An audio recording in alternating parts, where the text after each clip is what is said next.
Alright, so we should be back. And yeah, just sorry guys, man. I don't know what to do about my internet connection. It is just utterly terrible, and it sucks. My internet sucks so much. But I appreciate the support of the Blue Crew. It is what it is. We just got to roll with the punches and move forward. Appreciate anybody who comes back into the live stream. Totally understandable if you guys just can't deal with it. Can't deal with that that internet connection and these live streams cutting out. It's just, it is very lame. Very lame to see, without a doubt. But anyways, guys, let's just keep going into it, guys. I just have to say again, I'm not a financial advisor, not a pro trader, and I'll never tell you what to do. Guys, I appreciate you if you're smashing the likes on the way in.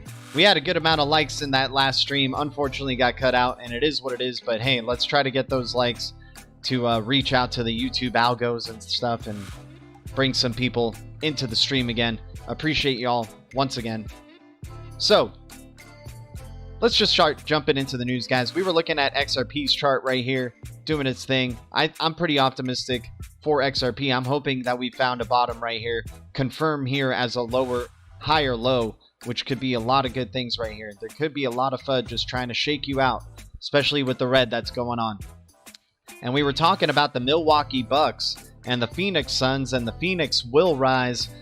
Wouldn't be surprised if Phoenix comes back from the 3-2 dip, the 3-2 deficit, to win up to Game 7. It'll go to 7 games. Phoenix will win the last 2 if the Phoenix is rising. We'll just have to see what happens here, you guys. But definitely very interesting, the correlation that's going on here with the Phoenix rising and the dollar, right? J-Roy Bulldogging in the house. What's up, man? Nice to see you again. Live Art. Guys, appreciate you guys hitting the likes on the way in and the Blue Crew jumping back into this stream. My internet sucks. It is what it is. It's almost expected now. Like, we had a good streak there for a bit where we would do a live stream and the internet wouldn't cut out on us, but it is what it is. It is what it is. Bones TEP coming in strong with the bullishness, man. Appreciate you, Bones TEP. Thanks for the $10 donation, my man. You're leveling up as well, my man. Thank you so much, man. Live Art just got a new bag of XRP and XLM today. So happy. Hell yeah, man. Great prices today for both of those cryptos, and they could be ready to start making some runs, man. We'll see what ends up happening. Reminds me a lot of what's going on in this area right here. So, and that's the thing too, guys. The crypto space can turn around very quickly, right? You know, despite how we feel about all these reds, all this red action that's going on, the turnaround can be just as fast, right? Just as hard it is dropping right now, it can recover and bounce back towards the upside just as fast as well. And certainly hope so. If we're going to be continuing this bull cycle, it's very necessary that XRP and some other cryptos are going to be respecting their long-term support trends and pivoting towards the upside. But anyways, guys, let's get into our first piece of news. Thanks again for tuning back into the live stream. It's a bummer. Hopefully we can get the whole live stream now without my internet cutting out. But, you know, that's always questionable, I suppose. Anime Wolf, what's up, man? Only green bags. Live Art. Exactly, my dude. And that's the great thing about, like, when we're getting these dump days, that's when it's nice to be having these cryptos that are getting you staking rewards, right? And like all the passive income you might have accumulated from these staking rewards kind of evening out. So like you're not too much at a loss. It's like almost that you're back to where you, like, to the money you've invested, right? Because you're getting such good staking rewards, especially in the Cosmos ecosystem where you have like about 50 plus % or higher. Sometimes, like, if you're staking Osmo right now and you're buying the dip on Osmo right here, if you guys don't know what osmosis is, it's from the Cosmos ecosystem, and it's their AMM and the native token of that AMM. Let's go to CoinGecko really quick and check out its price. And if you're staking it, you're getting 400%, 400+% staking rewards for your Osmo, right? So it's pretty sweet. Pretty freaking sweet. And that, not only that, you're getting the staking rewards of Osmo for providing liquidity to the liquidity pools in the osmosis zone AMM. So here you have osmosis at 139. Hell of a dip from where it was before. I remember seeing this thing at $8. So at 139, this is crazy for a coin with a max supply of 1 billion. And it looks like more and more people are accumulating and staking. The volume in the 24-hour volume has picked up, which is a good amount. Like pretty close to 1 million for considering it's a coin that was added during this bear, this bear retracement, right? And the AMM. So I'm interested to see once this bull cycle starts picking up again, could the market cap for Osmo go to 500 million, go to 1 billion perhaps, and start creeping into the top 100? Because I definitely believe this coin has that potential to do it. Love anything in the Cosmos ecosystem, to tell you the truth. Anything in the because XRPL and Cosmos, I believe, are working together. So anything in that XRPL, Interledger Protocol, Cosmos ecosystem, I'm super bullish on. IrisNet down 11%, down at the 6 cent range. I mean, yeah, maybe we should do mostly charts today, just to get people feeling like, just to give people an idea of where they stand with their investments right now, what's happening. So it looks like we could possibly be respecting this trend of the downward trend that we had here after our weak breakout. We had a weak breakout, came back to lower, but with Iris, you can confirm a higher low right here from your previous low. Still have that chance to confirm the higher low. At this point, we've already sold past our stop loss, unfortunately, but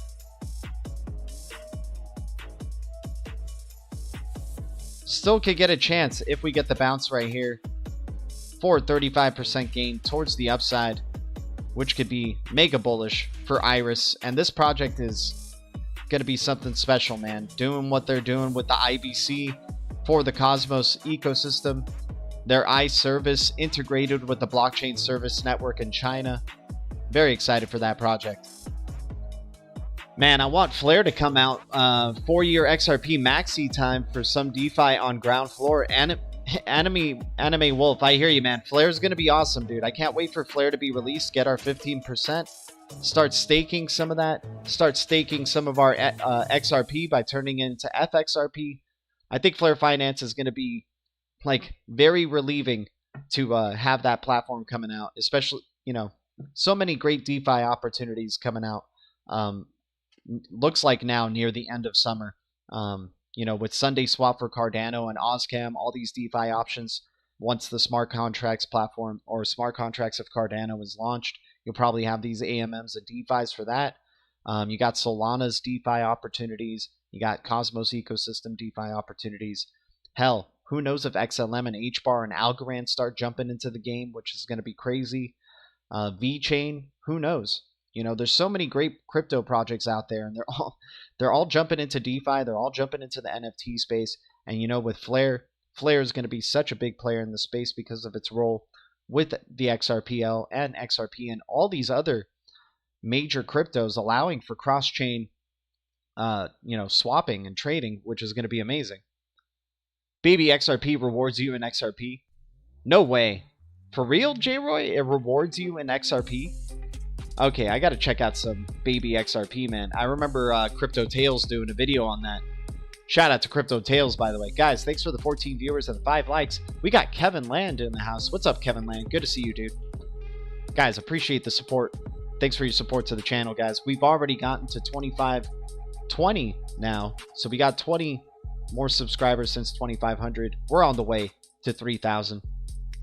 J-Roy, I gotta check it out, man. Hell yeah. J-Roy, the low cap king over here. Appreciate you, dude. Definitely got to check that out, man. What's the percentage on the yield that you can get, man? Is it better than Osmo at 400%? If you can get some, because think about it. If you're getting that 400% staking rewards for Osmo, you can convert that into, convert those staking rewards. You'll probably get a good, amount of staking rewards that you can convert into anything. You can convert it into Atom, send it over to Coinbase, or send it up over to Uphold or Binance US or something, and convert it into HBAR, get that your passive income working for you and turning into other cryptos, I think is just amazing, man. That's what I love about this whole, like, what's going on with DeFi, but especially staking and being able to claim your daily rewards for a very low fee. That's the great thing too. The staking rewards in Cosmos, or I'm sure Flare or XRP, such a minimum requirement to withdraw and do transfers through that Kepler wallet or Osmosis or Cosmos station versus something like a MetaMask where you have to like pay a freaking handful of Ethereum or even more to just make a freaking small transfer on that platform. So, but anyways, let's get into the news. Let's keep our eyes on the prize. Appreciate it, J-Roy. Yeah, dude, I got you, man. I remember seeing the video with Crypto Tales for that. I'll definitely look into it a lot more, and we'll probably talk about it in the next stream, man. I appreciate you. Osmosis is godly. I get 36. Damn, dude. iFunkter First has a good amount of Osmosis, man. You got a good amount of Osmo, dude. So you get 36 Osmo daily. And what's the price of Osmo right now? 139, right? That we just saw. So you get about, I don't know, close to like $50, right? Or $50+ of Osmo. And you can just convert that into, you can go put that into the Osmosis Zone, convert it into Atom, convert it into AKT, DVPN, Iris, or freaking send it out of there and convert your Atom into something else like Algorand or HBAR. You got to love these awesome high yield percentage opportunities right here. It's crazy. Oh, my Galva nodes just opened up right there. All right, but let's get into the news, guys. Appreciate y'all. I exchanged them to Atom. Hell yeah, dude. That's awesome, man. You gotta love that. Atom is so undervalued as well. Let's check. we keep avoiding the news because there's so much red in the market right now that we want to check out how these cryptos are doing first. All right, so still a chance to create a higher low here as well for Atom. Your lower low would took you as far down as close to just really low $8 range, maybe even $7.90, and you're at $10 right here, possibly finding a new low or a higher low for your Atom. So let's clear out this chart. Where are we at on the long-term scale of things? So here's our long-term support for Atom. Okay, where did you go? There we go.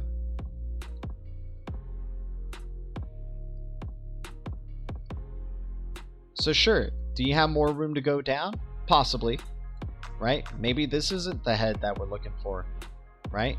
We'll find out very soon if we're creating a higher low right here.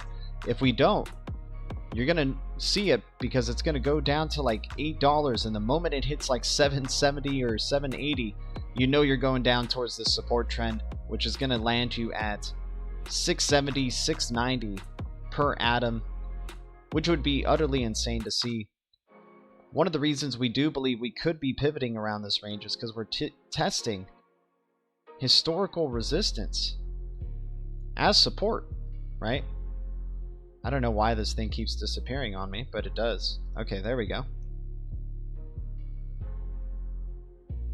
So if we can bounce around this range, we could still be good, right? For the continuation of Atom's bull cycle. If not, we'll go down to this super long-term support trend that we've had basically since March of 2020. Which is a possibility, right? A lot of people would be scared, of course, big time, if they saw Atom there at 673. That means other cryptos are probably way down in the dumps as well. So these are the possibilities, guys. We either create this newer low, start working our way up towards the upside, and maybe finding our first resistance at around $17, $16, or we go down towards the downside at 668. This is going to be a very, very telling, next couple of weeks. I'm interested to see how this week itself is going to be revealed, because it's starting off very red, but maybe they know something that might be happening over the weekend or later on in the week, right?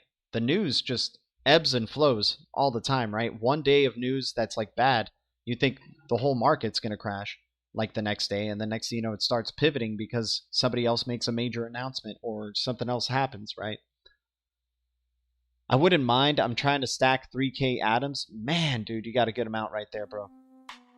That is awesome, my dude. Hydro is the chosen one. Big Rob, of course, man. Hydro with its no code. No code requirements. Or what, single line of code? Something like that, right? I like Hydro, man. Hydro is definitely a major sleeper, without a doubt. Let's check out that chart for you, my dude. They remind me of because Hydro is like hydrogen platform API is like ran by these two twins, right? And they remind me of Station from Bill and Ted's Excellent Adventure. For some reason, they remind me of the Station twins. They're like just geniuses who maybe built a really good platform right here for distributed ledger tech. All right, you already got some revival right here for Hydro in the short term.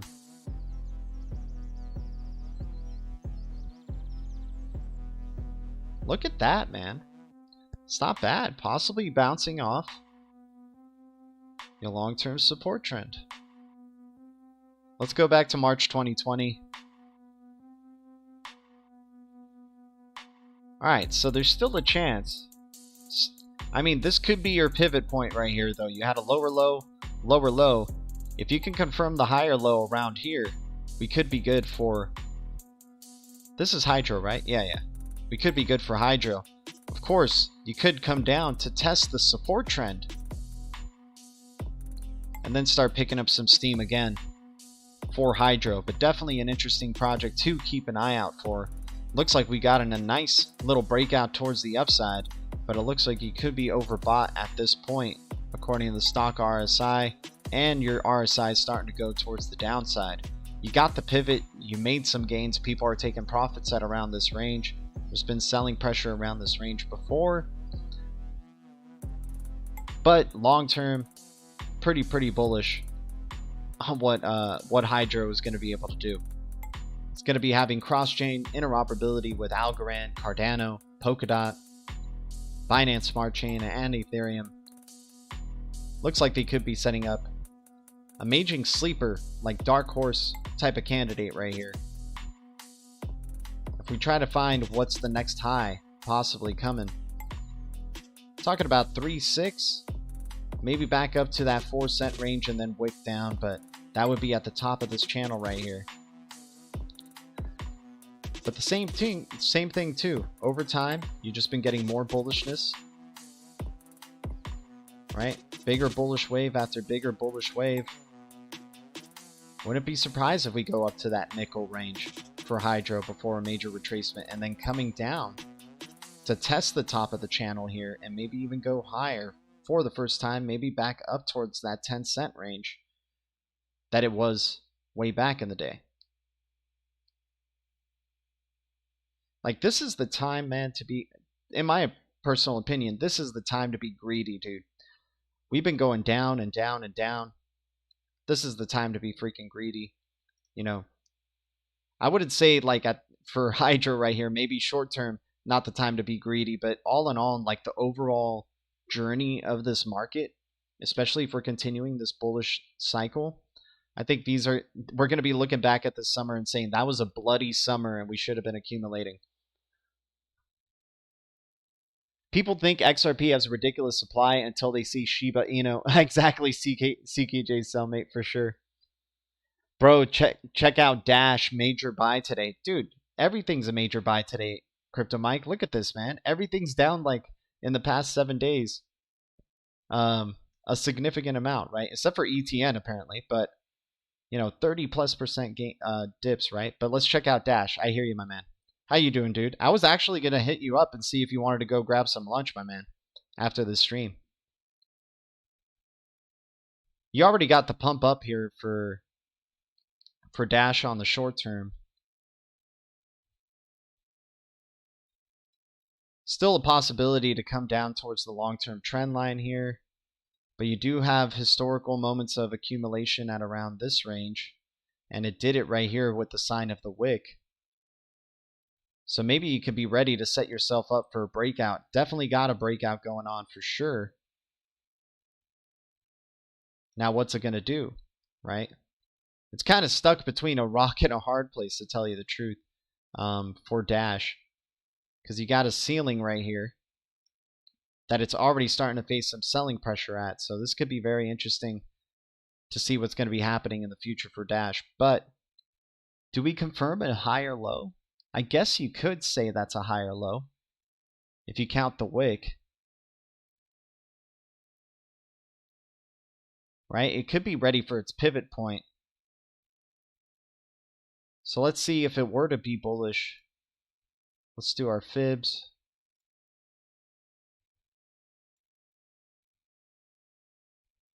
You could get some good short-term gains up to around here, I believe. Up to 212, 241, and then if it goes higher for a deeper retracement, say around like 327 before, you know, at its best. But these are your levels of resistance, I would think. Let me get the music back on. Now let's use the fibs to figure out what point of retracement Dash is at. Okay, so let's go from our overall low. Let's just say right here to our high. Yeah, you're trying to creep back into that 78.6 range. You've just been going sideways at that 78.6, which is amp testing historical. Look at that. You got this overhead resistance right here that you're hopefully trying to break out and treat as support. Look at that. It hit selling pressure right at that mark. The moment it hit through that, this historical resistance. But it looks good. It does look good.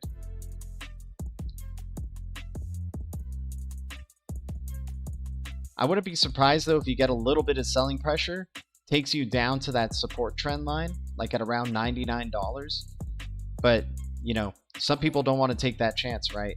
Because like this is, especially if you're hoping to go up into these price ranges, this is the time to accumulate for sure. But yeah, you're right around that 78.6% retracement range. That's a pretty good job, pretty good time to be accumulating, right? You're right near the bottom of the stock RSI, so that looks pretty good. Wouldn't be surprised to see just a tiny bit of selling pressure before the next run up, and you're already seeing it on the daily. Let's see on the short term. Let's zoom in. We're going to go in depth with Dash right here. Shout out to Crypto Mike.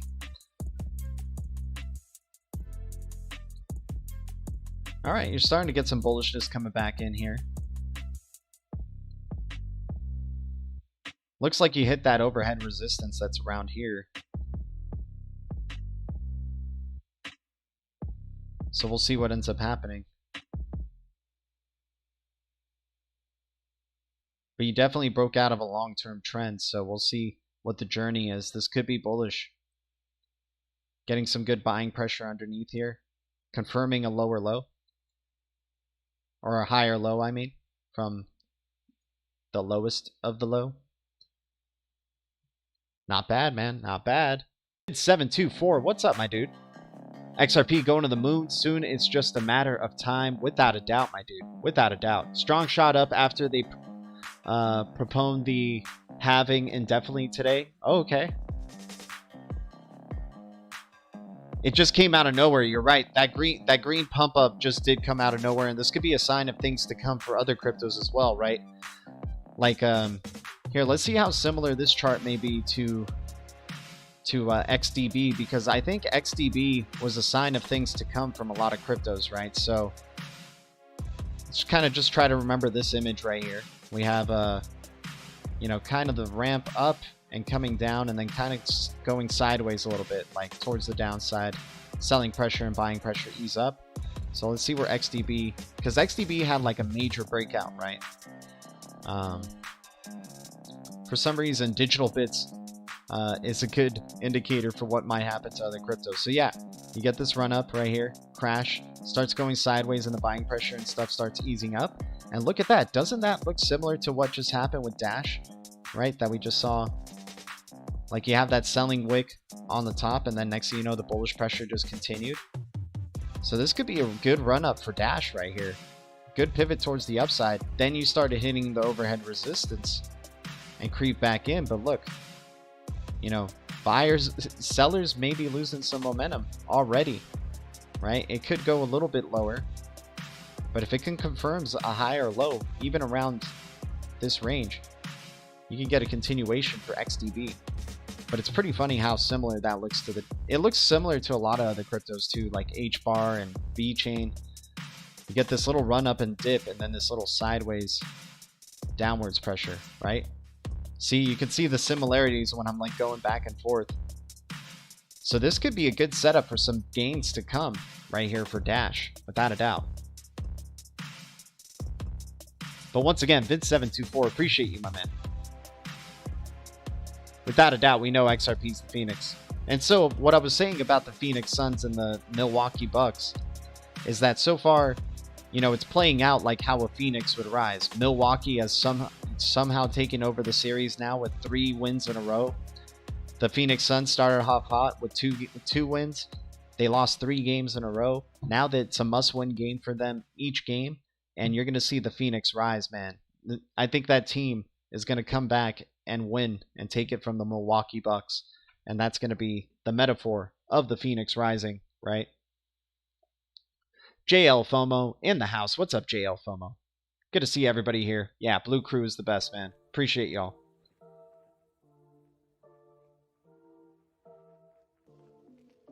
Oh, you wanted to grab a few nodes of Strong? Dude, just stake your Osmo for 400+%. Get some Osmo and stake it. No, I won't tell you what to do, my man, but get 400+% daily staking rewards, and then, you know, or APY, and then cash it out into some Strong nodes, my man. Just become like a passive income robot or machine. Not a robot. What's the difference between a machine and a robot? I'll leave you guys to answer that.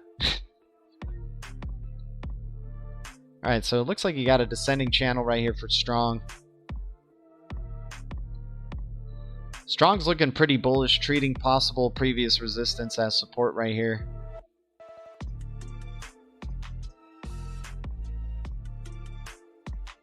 Yeah. Strong's looking very bullish. Strong's having a parabolic trend right now. Strong is going para-freaking-bolic. Let's get that curved line here. Look at that, man. I didn't even have to adjust this one that much. Strong's going for a parabolic move. It's already had about 3 moonshots though, so this one's tough to judge. Because I don't like accumulating things when they're on that straight line up. You know, when they're already like this. Even as bullish, you know, this project's very early days still, so it can still have a lot of bullish momentum left behind it before people really catch on to Strong. Like, the charts are looking pretty good for it right now, so it looks like it might be continuing its bullish trend, but it's at 246, man. That's crazy. That's crazy.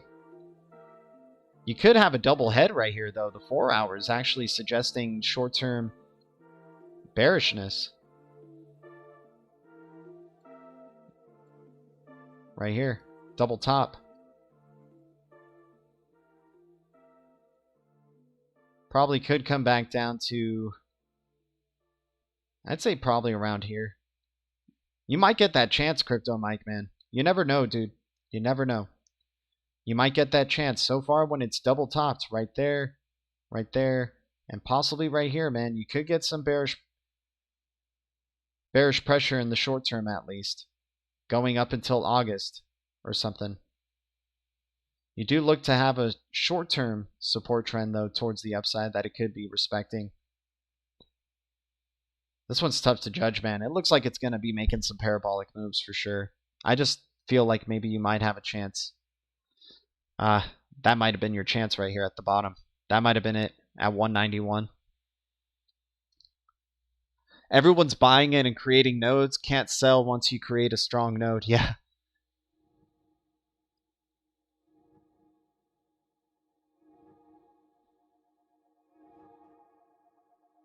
Yeah, there's a lot of demand for it, man. And I love that Sentinel DVPN has a partnership with them because they're part of the Cosmos ecosystem. So there's some work going down between Strong and the Cosmos ecosystem for sure. And we're looking at Sentinel right now on the charts. I think we just abandoned news for today because charts, you know, we're on the red streets right now, so we want to see if we're okay. Guys, thanks for the 21 viewers and the 16 likes. Appreciate everybody tuning in. Thanks to any new subs. Always love the Blue Crew. Alright, let's clear this chart out. Let's clear out Sentinel DVPN because you're still in your breakout. Or not. Let me see. In terms of the wicks, not so much. Maybe. Wait a sec. Yeah, not so much. You had like a weak breakout. Came back in. But if we go down here, if we go to just candle close to candle close, we do get the breakout, right? And a pretty strong breakout, not gonna lie, on the daily for DVPN. You go from its recent impulse up to the top. Use your fib right around that 78.6 range. Just about to pivot, possibly. Stock RSI looks really good. You're at the bottom on the stock RSI right here. Possible momentum towards the upside. Your RSI looks okay at this point. You cut through some upward momentum that you had towards the downside, but maybe you start pivoting right here. And the MACD, this might be the top of the selling pressure. It could go something like this, possibly. Right, and then come back up for some strong bullish momentum. I like what Sentinel's doing right here, man. Sentinel looks really good. You got a shoulder, you got your head, and you got your big shoulder right here. And even in the micro sense, you created a little inverse head and shoulders right here that led to your breakout towards the upside. Now, if we can confirm the low right here and start pivoting, you got a massive inverse head and shoulders for possible parabolic continuation and movement right here, even for Sentinel DVPN, which I think is such a great young project that not many people are aware of as well, and how important it is of a project to have a decentralized virtual private network, and especially one that's working with the Cosmos ecosystem, with IrisNet, with IBC, right? So yeah, man, sure, it may dip, we may go lower, you guys, but damn, man, these charts still look good to me despite all this red that we're seeing, you know? The charts still look good. I'm going to be greedy while others are fearful still. Rotson, man, thanks for giving the shout out, dude. Appreciate you, my man. Crypto Mike dropping a $5 bomb. What was the ticker for that one you mentioned? Osmo? Yeah, dude. So there's this so yeah, let's get into it. So Cosmos, you know Cosmos and Atom, right? So Atom has this thing called IBC, the Inter Blockchain Communication Layer.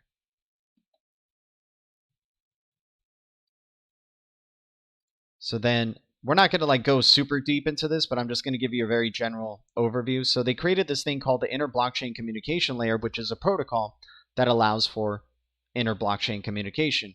And different from what you would think in terms of interoperability, like ILP, like the Interledger Protocol. Interledger Protocol is just about very fast value transfer and ensuring there's a consistent, fast, and secure value transfer. IBC is like the whole asset. Like you could do state transfers. The state of the blockchain could be co-hosted on another blockchain because of the IBC layer. So for example, if you have an NFT on the Bitcoin platform, you can send that NFT and you want it to be the Bitcoin version of that NFT and hold it on Ethereum. You'll be able to do so with IBC, the Inter-Blockchain Communication Layer, versus where if you use ILP, you can send that NFT from the BTC blockchain, but then it converts it into an NFT version of the Ethereum blockchain. So maybe you want to custody Ethereum coins on the Bitcoin blockchain or vice versa. And I say Bitcoin or Ethereum because those are the two biggest knowns, but that's the like innovation that inter-blockchain communication enables. And if you have that collaborating with the interledger protocol, then not only do you get fast, because the one thing with inter-blockchain communication layer, there's little hoops you have to jump through in order to establish the state of the blockchain coexisting on another one. So if you have ILP and IBC working together, which they are, there's plenty of Cosmos ecosystem partners with ILP like Kava, Akash, Cosmos themselves, possibly other platforms on the project. So if they're working together, not only are you getting fast transfers of value, you're also getting fast the state of that blockchain being transferred instantly onto another blockchain and being hosted on it, right? So with IBC, you have all these cryptos like Cosmos, AKT, DVPN, IrisNet, Luna, and so on and so forth that are building on the Tendermint consensus, and they're becoming IBC enabled, right? And so now with Osmo, Osmo is inherently the first IBC enabled crypto. Like from the get-go, it didn't have to transition into becoming an inter-blockchain communication crypto. And that was just released, so it's an AMM. In order to get your Osmo tokens, you can only see the ticker for it, by the way, on CoinGecko. Legendary in the house, appreciate you, my man. Thanks for the $2.99 donation. I'm doing good, bro. I hope you're doing well as well, man. Thanks for your support, as always. So then if you go to Osmo's zone, or Osmo's ticker right here, it's currently at 184. Priced in at 140. We just saw it at 139. All-time high, from what I remember, was at around like $7 or $8. It's a max supply of 1 billion. And there's the only way you can get it is through the osmosis zone, for now at least. You'll probably be able to get it on Gravity Dex and all these other dexes that are being released on the Cosmos ecosystem. I got to sign out of my wallet really quick to just show you what it looks like. Okay. So you'll jump in and you press enter the lab, and then when you enter the lab, you show up right away at the trade, and you can trade your Atom, for example. You have all these cryptos you can select from.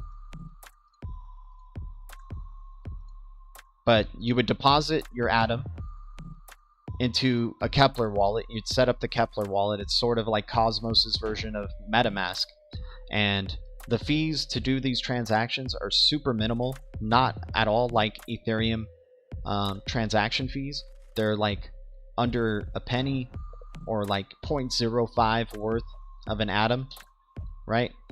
So then you would select deposit your Atom from your Kepler wallet. You would already be connected to this system through your Kepler wallet. It would show your available balance of Atom. You would connect the wallet, right? Do the transfer. Once you deposit, you can go, oh, excuse me. You can flip, have your Atom right here, put the amount of Atom that you want to convert into Osmo. You convert it into Osmo, and then you can go to your Kepler wallet, which I think I'm signed in on, so I don't want to show it. But you would go in your Kepler wallet, and you would see your balance of Osmo, and you can see their staking rewards are 400+% APY staking, and you can stake it up to it's bonded for 14 days. So when you decide to unstake, just take that into account. But you get 400% APY when you select to stake your Osmo. You can also, if you just want to get to know what this platform is, you can provide liquidity of cryptos that you hold with different combos, right? Like, look at all these liquidity pools. Like, this is the most highly customizable AMM that's out there right now, where you have options to do 50/50 Atom Osmo liquidity pools, Atom XPRT, Atom DVPN, and then, I mean, it gets complex, man. Like, look at this: 12.5 AKT, 12.5 Regen, 12.5 Atom, right? Just a bunch of 12.5 combination for this specific liquidity pool, which is insane. So you could do things like that, like just crazy combinations of what you can do in terms of, you know, maybe you have more Iris and AKT than you do Atom or Osmo and stuff, and you can do that all here. And these are all currently, all the cryptos that are on here are the ones that are currently IBC, inter-blockchain communication enabled, right? And the reason why I think IBC is so revolutionary, despite, you know, not only the inter-blockchain communication aspect of it, I think a lot of cryptos are going to jump in to want to be IBC enabled because they're going to see the benefits of being cross-chain interoperable with this product, right? You got the blockchain service network. So there's this thing, a platform called Iris. We're going heavy into Cosmos, I guess. It's a platform called IrisNet that's built on the Cosmos SDK and was one of the earlier ones to create IBC with Cosmos, right? And I think it's a super undervalued crypto. If you look at this crypto, 6 cents right now currently with a 1.49459 billion supply, 23 million market cap, right? And I think there's such a major player in the future of IBC and the Cosmos ecosystem. So they got this thing called IBC and iService. So TCP plus HTTP protocol of blockchains that can build and further broaden the internet of blockchains, which we know is Cosmos's goal is to become the TCP/IP HTTP for blockchains specifically, right? So becoming that internet of blockchains. So what does the iService do, right? The iService is basically called the Inter-Blockchain Communication Service. And the BSN, from the People's Bank of China, Iris is huge in China, by the way. The BSN brought on Iris to do some major things for this blockchain service network, right? I'm sure you're aware of what the blockchain service network is. It was created by the People's Bank of China and is a consortium of blockchains, right? Oh, well, this is their developer portal, but what I'm trying to say is, okay. So IrisNet, BSN is a cross-cloud, cross-portal, cross-framework, blockchain-based global infrastructure network supported by major Chinese entities and corporations, China State Information Center, China UnionPay, the People's Bank of China, and so on and so forth, right? So they provide, the BSN has actually integrated the iService of IrisNet to allow for inter-blockchain communication amongst all of the cryptos that are, or blockchains that are part of the blockchain service network. So we're talking about cryptos like Algorand. We're talking about cryptos like EOS, Tezos, right? Just to name a few that are Solana, that are already on that blockchain service network. And so they're going to be a consortium of interconnected blockchains. So you're talking about the cryptos that are in the Solana ecosystem being able to be interoperable with the cryptos in the Cosmos ecosystem. And you're already seeing that with the partnerships between Akash and Solana. Akash is built on the Cosmos SDK, and it's built on the Tendermint stack. So they have a partnership. They're a D-Cloud platform that has a partnership with Solana. So you're already seeing interoperability and collaboration between the Cosmos ecosystem and Solana ecosystem, right? And I think IBC is going to be playing a major player in this. And what iService is doing for inter-blockchain communication. It's basically, the reason they even call it iService, it's the interchain service, which is IBC, to allow for interoperability.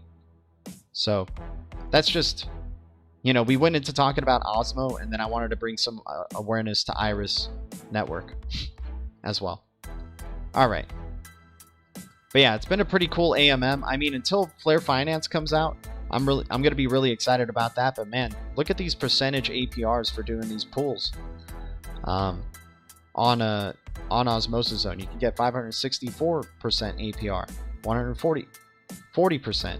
And this is one of the only platforms that I know of that allows for a day bonding, where you just bond your liquidity in that liquidity pool for just a day. Other ones, you would be bonding them for 7 days, 14 days, right? Like when you decide to not bond, it'll take 7 days for you to get those cryptos back, 14 days to get that crypto back. Hopefully that was informative to y'all. Daniel in the house, what's up, man? Here's a wrench, my dude.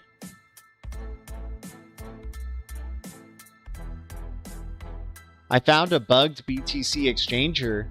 I posted a video. Okay, right on, man. Thanks for bringing the awareness to the Blue Crew. Koval, here's a wrench, my man. Easiest money of my life. Oh, God, I hope you guys are not scammers. I just gave wrenches to 2 scammers, possibly. We'll see.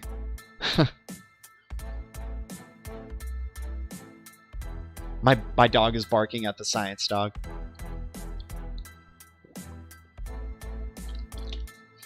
No, yeah, no worries, Crypto Mike. And you know what's good to look into, man, is this whole blockchain service network in general, what they're all about. The BSN, but check out Interchain Iris Net. I'll just show you a slide. I'm not going to show you like this video clip or anything, but this slide was pretty cool to see.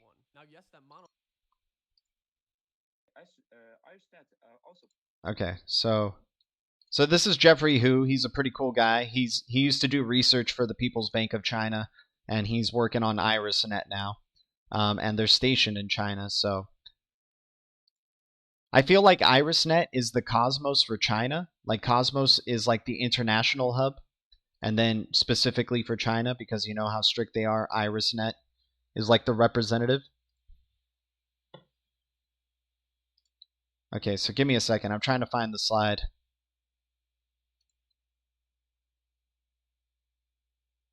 So yeah, there's the Tendermint, staking, microservices, Iris, wrapping many enterprise apps into services, privacy, computing, legacy systems, bank systems, right?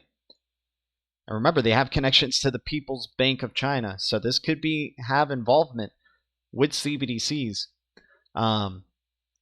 What we've achieved so far, iService function, integrations with Hyperledger Fabric, right? Chainlink. Chainlink's massive in this, by the way. Check out this chart. Let me put it. So you have blockchain A with Hyperledger Fabric, which is like XRP, XLM, right? And then you got blockchain C, blockchain B, blockchain D, right? And then you have the IrisNet, the IRETA hub. So keep in mind what IRETA hub is, right? IRETA is basically the iService interchain service infrastructure from iService. IRETA is basically IrisNet's iService, right? They just call it the IRETA hub. So then the BSN right there, powered by IRETA hub, reaching out towards Chainlink oracles, Ethereum, and IrisNet, right?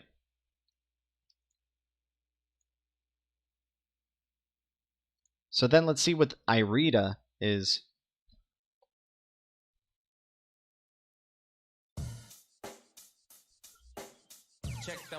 So if you look at IRETA, IRETA is the enterprise-level product built with Cosmos Iris SDK developed by Iris Core Development. And so here's the BSN giving a shout-out. The Blockchain Service Network giving a shout-out to IrisNet as well. Cardano actually being part of this talk as well, so I believe Cardano's part of that Blockchain Service Network, and maybe they have collaborations going on possibly in the future with IrisNet, especially if they're both trying to achieve interoperability. So you type down IRETA and Blockchain Service Network, you get some interesting things as well.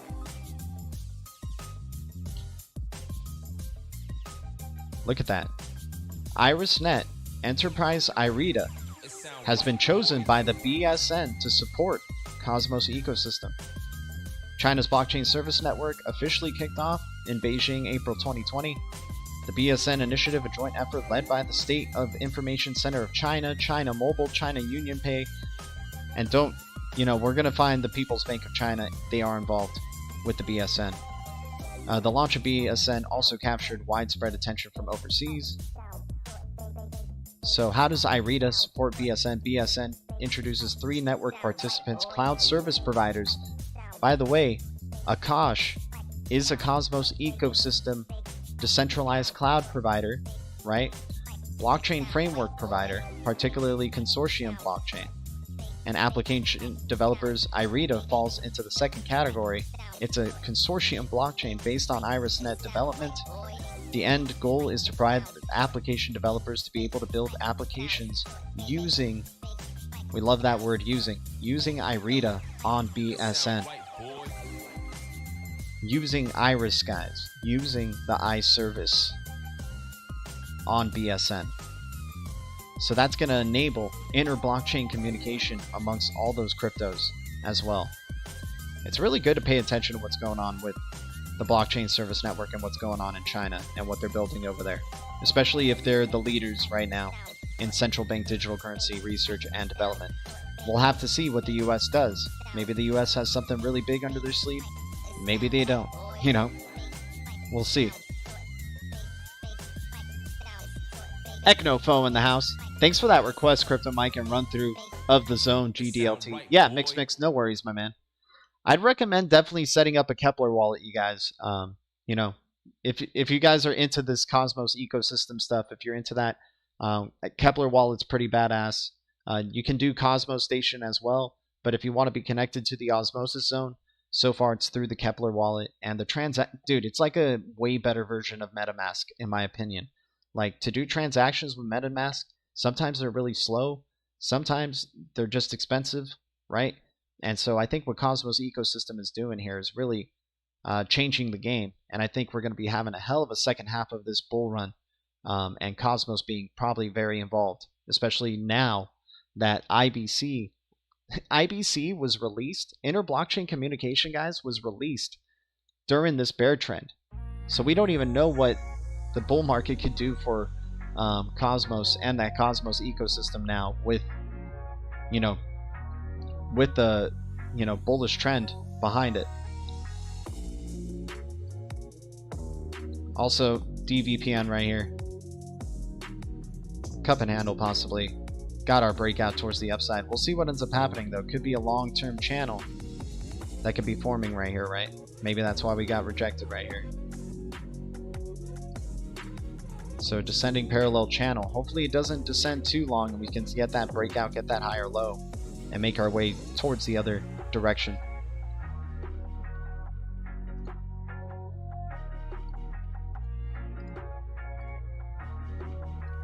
Yeah, but definitely been digging this AMM. Can't wait for Flare Finance and what they're going to be doing as well. Just the future is cheaper, faster transactions, guys. It's just, that's going to be the norm.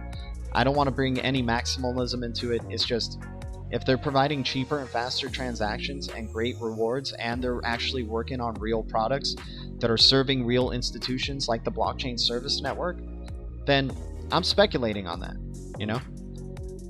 That's personally my decision. Are you still bullish for this year, even though BTC closed below the 50K, the 50 MA? Ethan Mort, that is a concern. Let's check out Bitcoin really quick.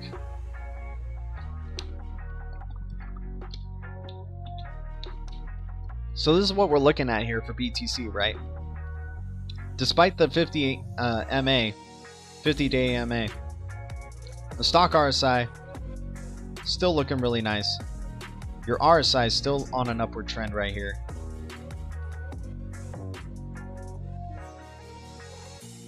And your bearish pressure has been decreasing, right? Now, there's a chance that you could come down to respect this long-term supporting trend at around 20K, right? But long-term, wherever we get this pivot, sure, BTC can crash down to the 20K mark and then maybe even dip into the 19K, wick up, and come back up to support this long-term bull trend. Especially, we wanted to respect this if we are in a bull cycle, right? this would be a significant sign if it broke down beneath this and closed, that we could be going down towards that 12K range and then possibly pivoting right there and going sideways for a really long time, confirming the era of a new bear market. But I still think there's some gas left in the tank, man. I still think they're just trying to get you scared right now. Of course, like you have all these people saying, I think we're going down more. I think we're going down more. So I'll just be the channel that thinks, you know, we've been going down for a good long time. Let's not get too greedy and hope that it goes down more so we can accumulate more. We should have been accumulating more already when this market was getting bloody, right? It's been getting bloody for the past 3-4 months or so, you guys. You know, I think we're getting over this bear trend. Hopefully sooner rather than later to confirm we're in a bull cycle, in a parabolic bull cycle. And I think it's going to run up big. I think there's going to be a massive run up for if Bitcoin does pivot towards the upside. I think it's going to be a very massive upward trend. You're still in that golden retrace zone on the long term for your Fibonacci right here, man. Like, this is what I like seeing all these indicators just confirming that we should get a pivot sometime soon.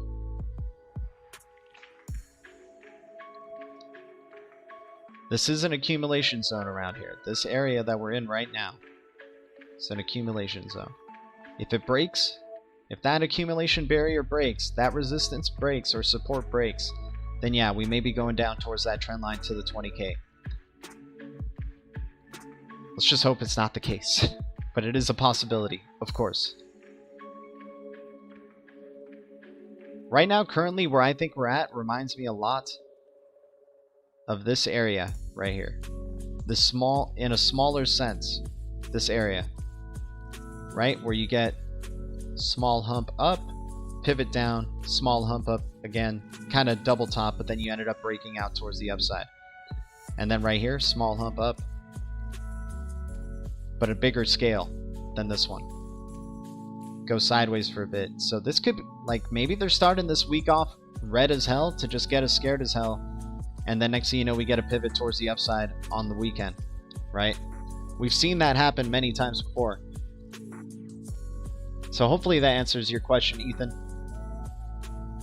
Sorry, I'm sort of new to Osmosis. Can you give me info in regards to Sentinel and how it helps the group? Okay, so Osmosis is the first native inter-blockchain communication crypto on the Cosmos SDK on the Tendermint consensus. DVPN is built on Cosmos SDK from former members of the Cosmos group and Tendermint group, and they're creating a decentralized virtual private network, right? So what does that mean? There are centralized virtual private networks right now that are out there that rely on a kind of an oligopoly of other centralized, you know, major players, right? So if you have a decentralized virtual private network, that means you allow for more access to bandwidth that can be provided to the ecosystem, so it's not only relied upon from these centralized servers, because those centralized servers can do whatever they want and maybe shut down specific companies, or, you know, maybe there's a policy change and it can shut down those VPN networks, right? With the decentralized one, it's unstoppable. It's decentralized VPN. Sort of in the same way that AKT for decentralized cloud, you have Amazon, AWS, and especially, actually we should go into the AKT and Akash. So Akash is a decentralized cloud platform that's built same way, built on Cosmos SDK, providing decentralized cloud services. And building on a decentralized cloud, right now, a majority of Ethereum nodes, for example, are built on or are being hosted on AWS cloud. And so if AWS, since they're a centralized company and a centralized platform, if they have a policy change and decide to not support the Ethereum nodes and maybe release them or shut them down, that could be catastrophic to DeFi and stop innovation and not be truly decentralized finance. So if the Ethereum nodes were actually hosted on the decentralized cloud, which provides, because of its decentralization and open source software, provides cheaper fees, cheaper transactions, in a and creating a decentralized cloud marketplace, you can have these cryptos like you already have 140 plus nodes of Cosmos nodes running on the Akash D cloud. So that's what I'm saying in terms of DVPN and Sentinel DVPN. And if you want to check out their website, we can check that out really quick, where you have a bunch of centralized private networks that if they had a private, that maybe a lot of platforms depend upon, and if they have policy changes, then you kind of get screwed, right? But with the decentralized VPN, it's unstoppable, right? It's completely open source technology. So hopefully that like similarities between DVPN and Akash kind of helped you understand a little bit. But we'll check out their website really quick, if we can find it. Okay. Oh yeah, Sentinel. There we go. I took my profits this year, let it go back down so I can buy back in and repeat. Ralph Cooper, you're the man, my dude. Happy you made some profits, man. Always good. Always good to hear. So secure yourself today with Sentinel. The code base of Sentinel DVPN application is completely revealed to the public, ensuring more trust than any other VPN competitor. Right, building on Cosmos and Tendermint SDK. You can get 50% APY for staking your VPN. So if the world's most popular VPNs can get hacked, then so can your favorite VPN. Are you concerned about who can see your internet activity and personal interactions? Can your favorite VPN prove that it's not logging your usage information, or that all VPN nodes are maintaining a high degree of encryption? Are you okay with your current chat application sharing personal detail about you storing your messages and selling the data to third parties? Can you service that claim to generate a private key to encrypt your data, proof that it doesn't have the ability to store the key and access your data? Why Sentinel? Military-grade encryption. Users can choose from SOCKS 5 or open VPN servers with which enforce quantum-level encryption standards such as Poly 1305. I don't really know those things, but absolute transparency. The code behind the Sentinel DVPN is fully revealed to the public on Sentinel's GitHub profile along the application MD5. Servers are hosted all over the world by the community. They're going to be having a product out pretty soon that's in collaboration with Handshake, and it's going to be like a little, hardware thing that you can plug and play, and for providing that extra bandwidth, you'll be able to earn Handshake and DVPN tokens, I believe. So the Sentinel network hosts open source distributed decentralized applications that provides users with assurance that their session information is not being logged, right? Their communication is not being stored, and that not even the creator of the application can view any of their data. So you can become a node, become a validator. I think it's pretty undervalued currently with Sentinel and DVPN, what it's doing.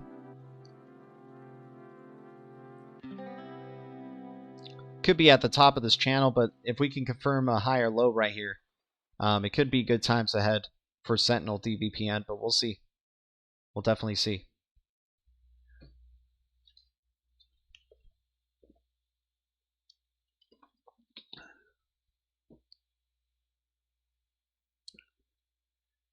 Let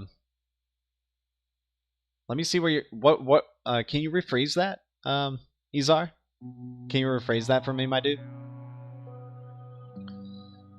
So we have something called Emerus that's going to be coming out in the Cosmos ecosystem as well. The vision behind Cosmos is to build a multi-chain future with decreasing the complexity of interactions of the end users. Emerus will be the first cross-chain DeFi aggregator and will take IBC to the mainstream.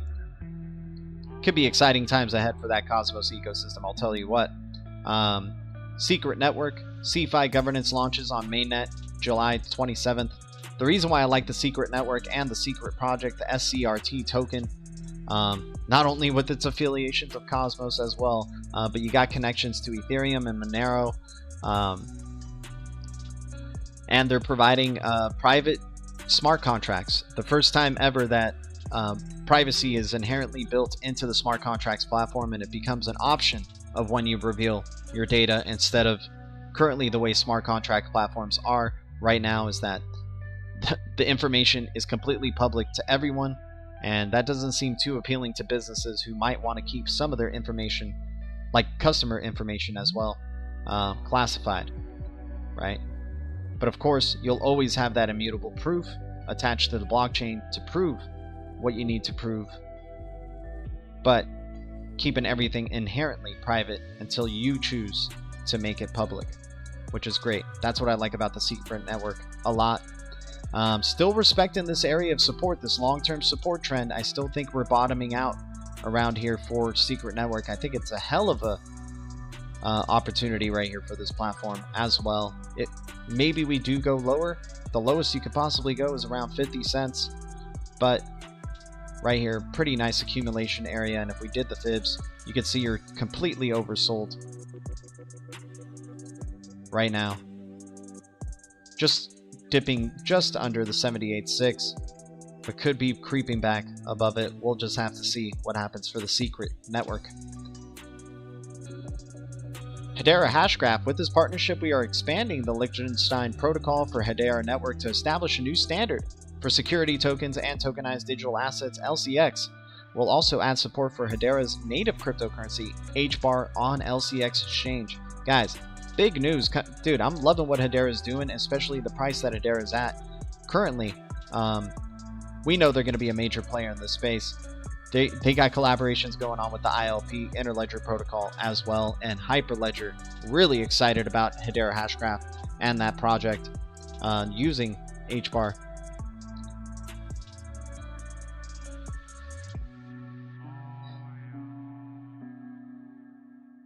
Wait it out if bears are out a bit more. I mean, DCA, my man. I just dollar cost average, my dude.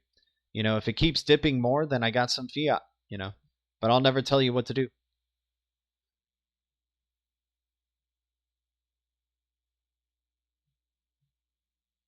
Exactly, man. Just keep DCA and chill. Appreciate everybody tuning in. We got Calculon in the house, man. Every time, dude. Love Futurama, man. We got the star, the soap opera star, Calculon. The movie star. Alright, so Securitize's next generation blockchains provides much needed alternative to Ethereum. Jamie Finn is co-founder and president of Securitize, and guys, we know Securitize has some collaborations going on with platforms like, from what I could remember, XDC, XTZ, and XRP. Maybe XLM is in there, or Stellar, but so far as I know, it's XDC, XTZ, and XRP.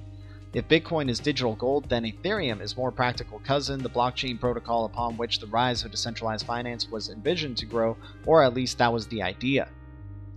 Very interesting. The promise of DeFi is that it's designed to facilitate financial transactions without the reliance on big banks, as well as provide investors with access of capital 24/7. While our stable blockchain partners currently numbers 5, including Ethereum, Hyperledger, and Consensus Quorum, we will focus on two of our most active partners, Avalanche and Algorand. Oh yeah, there we go, Algorand being part of that as well. I didn't know Avalanche was involved. That's pretty cool. But yeah, super bullish on Algorand, without a doubt. Algorand is another key partner of ours, also has a key advantage over Ethereum, a fixed price model which fits well with many of our offerings as we look to democratize the life cycle of private markets, including making the issuance and trading of security tokens available to all investors. In addition, one of Algorand's objectives in launching was to solve for the problem that the first generation blockchains were tough to scale. They have delivered on that promise, and as well, with billions of transactions processed per second. Holy snap, man. With billions of transactions processed per second. Okay. Ethereum still works for some. Mainly larger transaction sizes. Right. There's no question that Ethereum has the first mover advantage and network effect needed to propel the digital asset industry forward and remain an important cog. However, the rise of alternative options built on more user-friendly ground will be what truly propel the adoption of DeFi at scale. And I couldn't agree more. You know, Ethereum's definitely very interesting to speculate on. I think I would as well, just because they're a major player connected to a lot of major institutions. But there's definitely some other products that are looking like they're doing some truly revolutionary things with this blockchain technology and are learning from the mistakes of Bitcoin, learning from the mistakes of Ethereum, and learning to capitalize. Speaking of Algorand, let's see where Algo's at.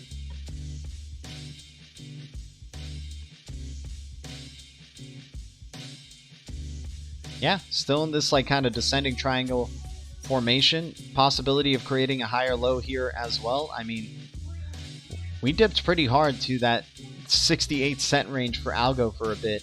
And you still have a chance to bounce off support right here and create possibly a double bottom for yourself. Still treating historical resistance as support right here. This is very crucial.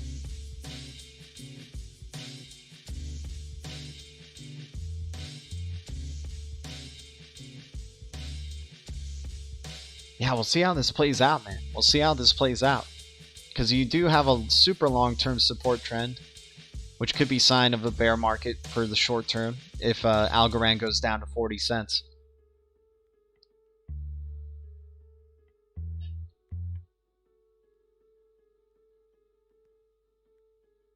Nice, man.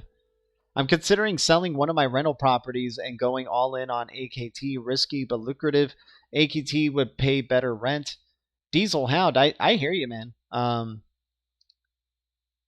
don't know if I would do that, but I hear you, dude. I don't have any rental properties myself, so I wouldn't know how I would go about that. Do any of these privacy networks allow you to collect your own data to maybe sell it to whomever? That's an interesting question, Izar. I think with Secret Network and what's different between Secret Network and, let's say, Zcash or XMR, for example, like Monero. Monero is like just the transaction itself is private, but the data is still public, right? It's still a public blockchain, even though the transaction itself is private. So with having privacy-focused smart contracts, you have that option, not in the same way that you do with Zcash. People like to think, oh, you have the option. It's just about the transaction that you have the option to make private or public, but the code is still public, right? It's still out there. So when you have privacy-focused smart contracts, now it's truly secret, you know what I'm saying? Truly private at the data level. And you could choose when to reveal that information. But I don't know, to go with your question, I don't know if you could choose to reveal your information and then sell that information. Maybe, dude. Maybe that's what they're thinking of doing. And they're going to be doing secret NFTs as well, where your NFTs, not all the information about your NFT is public, right? Like, for example, maybe perhaps one day the location or who the owner of that NFT is. Maybe you don't want that to be public, right? Maybe you don't want to be known as the owner of that NFT until you decide to reveal it, right? It's pretty cool, like, thinking about it, like having that option to reveal instead of it just by default being public no matter what, you know. But yeah, here with Algorand looking really nice and bullish as well, man. I like the MACD on Algorand right here. Severe decreasing selling pressure. RSI might be bouncing off the bottom of the RSI. Then, of course, your stock RSI in your favor as well. Right at the bottom here. Just about to turn the corner. Hopefully.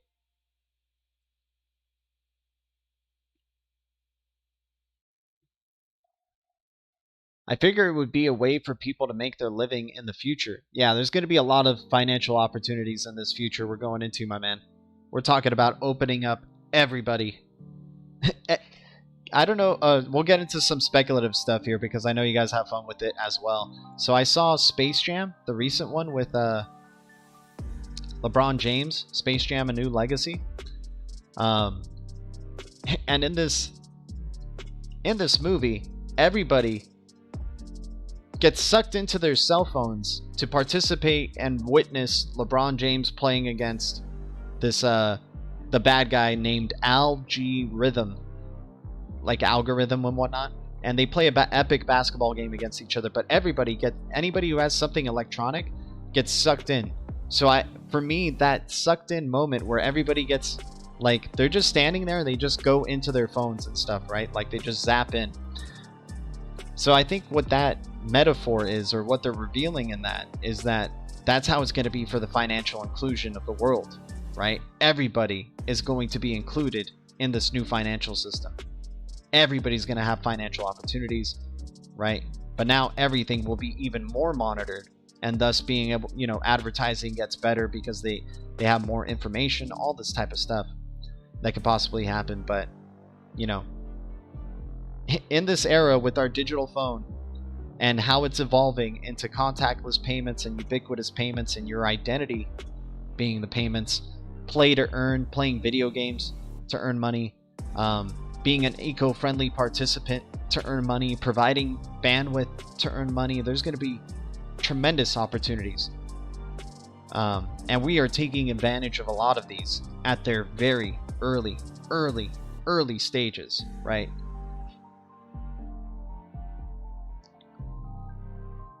Guys, thanks for the 15 viewers and the 28 likes. Appreciate y'all tuning in. But yeah, Algorand looking really good on the daily right here. Do believe we could get a bounce up during the week or towards the weekend. We'll see, man. Hopefully we confirm this higher low. If we do, it's game on, and we're going up to back to close to the $1 range, at least in the short term. One of the other enterprise cryptos out there releasing enterprise NFTs. With Dragon Chain, businesses can issue enterprise grade NFTs for loyalty, access control, money transfers, value control, ownership proof, and provenance. Definitely liking what Dragon Chain's doing, and just keeping my eyes out on them for sure. A Disney open source project. All right, let's see what it does, right? Let's check out the chart for Dragon Chain really quick. Man, my throat's getting dry.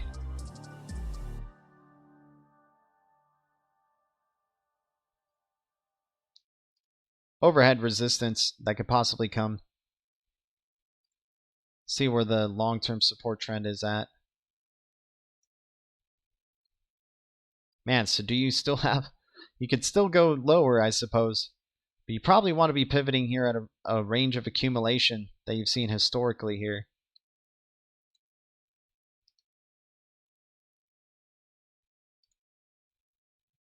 Maybe you dip under just for a second. You see like a 5 cent Dragon Chain, and then it starts pivoting back up towards the upside. And this one hasn't even really got to start its journey of parabolic momentum and trying to even take a journey back to its all-time highs.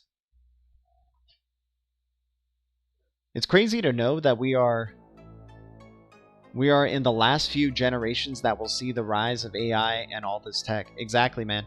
I mean, you already have kids that don't know what the world was like, you know, before tablets, right? Before iPhones, before this crazy internet, and the internet's just evolving even more and more. Augmented reality. Dude, the movie, in the movie Space Jam, this kid has an augmented reality device that he uses to scan his dad is LeBron James, right? Kid phone. Let me see if that pops up right there. Let me see.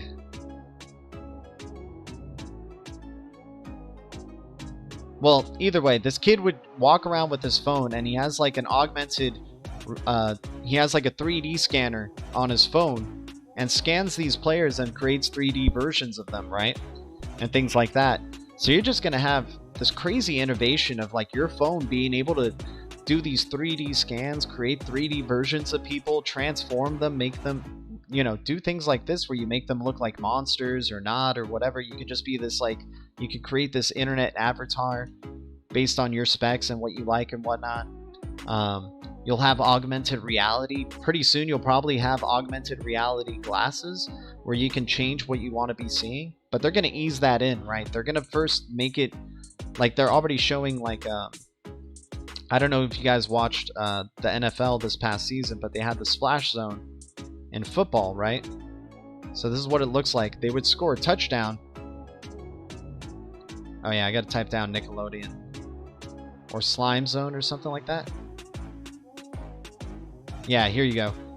So when they would score a touchdown, they would have the corners of the end zone shoot out slime in augmented reality while you're watching the game, and it was an option. Like you can go to this channel and watch this game in this interactive way. So I wouldn't be surprised if they start doing that for more sports events, right? Where you start seeing, you know, them adding like these kind of visuals, right? Look at this. They have like a freaking SpongeBob SquarePants face on the goalposts.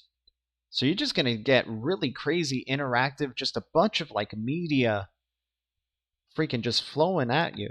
We already do so much, but it's like it's not stopping, you know? It's just advancing and advancing and advancing faster and faster.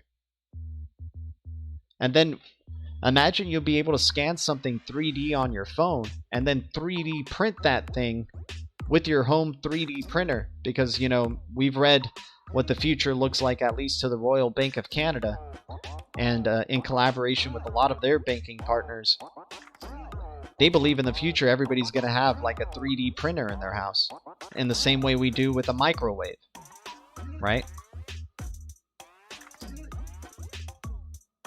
Oh yeah, augmented reality games, all that stuff. And then being able to, like, you know, with the augmented reality glasses, like hold your NFT and stuff and feel like you're actually holding it with both hands and things. Exchange NFTs with people, and like, so you can look cool in your augmented reality world with your NFTs you've accumulated. Like, it's gonna get insane, guys. And it's good. I think it's good to keep up on it, because, like, you know, I think that's the difference from when you start, like, I think old age is a positive, don't get me wrong, but I think, like, in terms of like keeping up with trying to understand why it's going in that direction, or like technology is advancing in this direction, and you know, trying to maybe be a participant in a way that you would like to make it, you know, positive. But we know what we're just keeping ourselves aware of where all this is going. You know what I'm saying? We'll be able to make it rain digitally at the club. Exactly, my man. Yeah, maybe you'll have a point with your augmented reality glasses and stuff, or contact lenses, or whatever, or the chip that's in your head, whichever way they decide to bring our vision to augmented reality and internet reality. You'll be able to share, maybe like you and a group of friends can decide to like be set to a certain setting or whatever of your augmented reality, where you can be like passing, like each one of you can see what the other is seeing and stuff like that, you know, like have a shared vision of an experience, like, oh yeah, I see that thing too right there, right? I see that NFT there, or whatever. It's gonna be crazy, man. It's gonna be very insane. It's just such an it feels like such an ADD generation, but I think it's also just mankind is obsessed with entertainment and entertainment content in any way, shape, or form, and they just keep demanding more and more and more, and want more out of their entertainment and entertainment experience, and it's getting insane.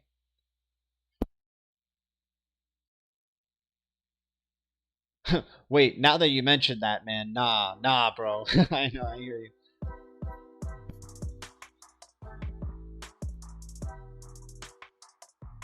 It's pretty funny, dude. It's pretty funny. So we have ISO 20022 payment format migration, important benefits and considerations for corporates, a discussion at the Act2 Update Annual Conference. ISO 20022 payment format migration.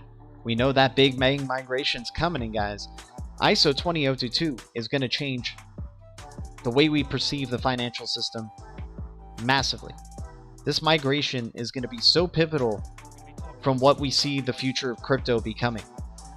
Because right now we're seeing crypto pre-ISO 20022, traditional financial system.